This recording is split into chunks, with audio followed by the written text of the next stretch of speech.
अगली खबर का रुख कर लेते हैं। खबर आपको बता रहे देहरादून से, जहां साइबर खतरे की जद में सरकारी वेबसाइट 70 विभागों की वेबसाइट पर खतरा मंडरा रहा है। सिक्योरिटी ऑडिट में ये मामला सामने आया है। कई साल पुरानी कुछ वेबसाइट्स है, लंबे समय से जिन पर सुरक्षा के उपाय नहीं किए गए हैं, उन पर तो सबसे ज्यादा खतरा मंडरा रहा है। तो कहीं ना कहीं साइबर अटैक किसी भी वक्त हो सकता है वेबसाइट्स पर।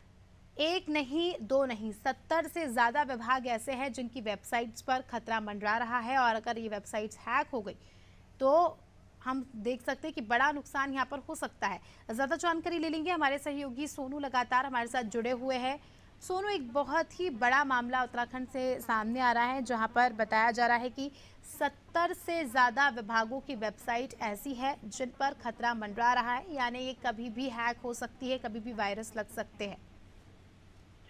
देखिए, जिसका जिक्र आप अस्मिता कर रहे हैं, ये वाकई बहुत गंभीर मामला है, क्योंकि जो सरकारी तंत्र है और जो विभागीय अधिकारी हैं, उनकी कार्य संस्कृति की वास्तविक तस्वीर भी इससे सामने आती है कि जो वेबसाइट कुछ समय पहले बनाई गई थी, उन वेबसाइटों का जो सुरक्षा ऑडिट है, इसका मतलब ये है कि वो नहीं हो पाया है। और जो सिक्योरिटी ऑडिट है, वो कहीं ना कहीं सभी वेबसाइट पर उससे नहीं होने से जो हैकिंग का खतरा है वो बढ़ रहा है। और ऐसी बड़ी तादाद में जो सरकारी विभागों की वेबसाइट्स हैं, जिन पर ये जो खतरा है ये बढ़ रहा है, निश्चित तौर पर कहीं ना कहीं वेबसाइटों को अब ध्यान रखना होगा।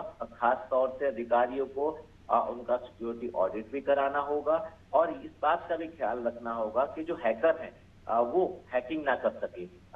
इस बात का भी ख्याल रखना होगा, क्योंकि बहुत महत्वपूर्ण सूचनाएं होती है, महत्वपूर्ण दस्तावेज होते हैं, और जो सालाना सिक्योरिटी ऑडिट होता है उसमें ये बात सामने आई है। अब देखना होगा कि क्या इनको बंद किया जाएगा, इन वेबसाइट्स को, या फिर नए सिरे से जो सिक्योरिटी ऑडिट कराया जाएगा, या इसके बाद जो है इन पर जो सिक्योरिटी के जो प्रिकॉशनरी तौर पे जो स्टेप्स लिए जा सकते हैं, क्या वो स्टेप लिए जाएंगे, ये देखना होगा। क्योंकि जो आईटीडी है वो खास तौर पर इसको देखता है, और जो एनआईसी है उसके सहयोग से आगे की व्यवस्था के कैसे करेंगे, क्योंकि बहुत महत्वपूर्ण सूचनाएं होती हैं, न सिर्फ विकास के लिहाज से बल्कि कई ऐसी गोपनीय जानकारी भी होती हैं जो कहीं ना कहीं अब कंप्यूटराइजेशन के दौर में उनको कंप्यूटर पर अंकित किया जा रहा है। व्यवस्था के तहत उनको कंप्यूटराइजेशन व्यवस्थाओं को उन जानकारी का किया जा रहा है। तो कहीं ना कहीं ये आने वाले समय में कैसे सिक्योर रह सकता है, ये गंभीर मामला है और इसके लिए अधिकारियों को गंभीरता से कार्य करना होगा। एक्सपर्ट से चर्चाएं की जा रही है क्या सोनू? क्योंकि देखिए कई सारी ऐसी वेबसाइट इसमें बताई जा रही है कि जो काफ़ी साल पुरानी है।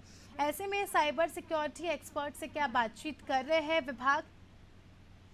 देखिए, जो सूचना प्रौद्योगिकी विकास एजेंसी है आईटीडी है वो, और जो एनआईसी है जो पूरा का पूरा सरकारी सिस्टम की वेबसाइट की जो है पूरी तरह से केयर करता है, संरक्षण देता है, ध्यान रखता है, और ऑडिट भी इन्हीं के माध्यम से होता है। तो इन दोनों की ही ये व्यवस्था है, और इन दोनों की जब ये सुरक्षा ऑडिट हुआ तो इसमें मामला सामने आया। अब जो विशेषज्ञ हैं आने वाले समय में संबंधित विभागों के अधिकारियों से और इसके साथ साथ जो विशेषज्ञ हैं उनसे भी रायशुमारी होगी, और रायशुमारी के बाद जब उनकी राय आ जाएगी उसके बाद फिर फाइनल इसमें डिसीजन जो है वो आने वाले फ्यूचर के लिहाज से लिया जाएगा। बिल्कुल, बने रहिए हमारे साथ सोनू, जल्दी आपका रुख करेंगे। तो दर्शकों को बता दें कि खबर उत्तराखंड से आपको बताई।